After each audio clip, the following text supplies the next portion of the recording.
विद्यार्थी मित्रांनो, मी मुक्ता प्रसाद Korpe.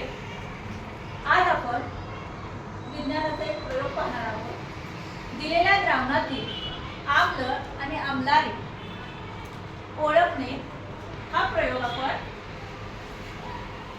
Sodium carbonate आणि लिंबू तसेच दर्शकाच्या माध्यमातून पाहणार आहोत। सर्वात प्रथम आपण सोडियम कार्बोनेटचं द्रावण तयार केलेलं आहे, त्यानंतर लिंबाचं द्रावण तयार केलेलं आहे, मग लिटमस पेपरच्या सहाय्याने लिंबू किंवा सोडियम कार्बोनेट किंवा आणखी बरेच पदार्थ आपण लिटमस पेपरच्या सहाय्याने आम्ल आहेत का आम्लारी आहेत हे ओळखू शकतो। सर्वात प्रथम आपल्या वर्गातला अभिषेक जाधव आपण का सोडियम कार्बोनेटच्या द्रावणामध्ये द्रावण हे आम्ल आहे का आम्लारी आहे याची परीक्षा करेल। सुरुवातीला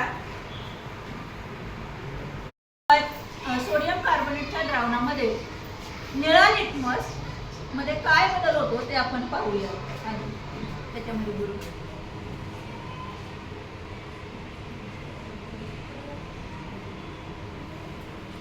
बघा, निळा लिटमस हा लाल झालेला आहे, म्हणजे हे द्रावण जे आहे ते कशाचं आहे, आम्लाचं आहे। मग लिंबामध्ये आम्ल आहे हे काय होतं, सिद्ध होतं। आलं लक्षात? सोडियम कार्बोनेटचं द्रावण आपण बनवलेलं आहे। सोडियम कार्बोनेट हे आम्ल आहे का आम्लारी आहे याची परीक्षा आपल्याच वर्गातील सुष्मिता करेल। याच्यामध्ये लाल लिटमस मध्ये काय बदल होतो तो पाहूया।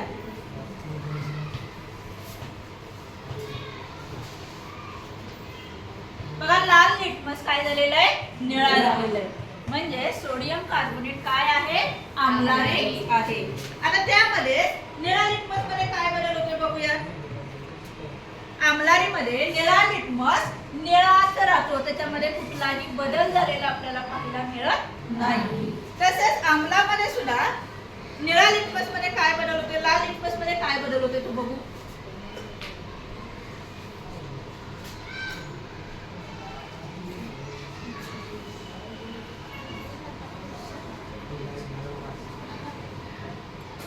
बघा, लाल लिटमस मध्ये काही बदल झालेला नाही। मग आपल्याला एक गुणधर्म इथं माहिती झाला कोणता, तर आम्लामध्ये निळा लिटमस तांबडा होतो आणि निळा निळाच राहतो, तर आम्लारीमध्ये लाल लिटमस काय होतो, निळा होतो। यावरून आपण प्रत्येक पदार्थामध्ये आम्ल आहे का आम्लारी आहे लिटमसच्या सहाय्याने किंवा वैश्विक द्रावकाच्या सहाय्याने पाहू शकतो। समजलं?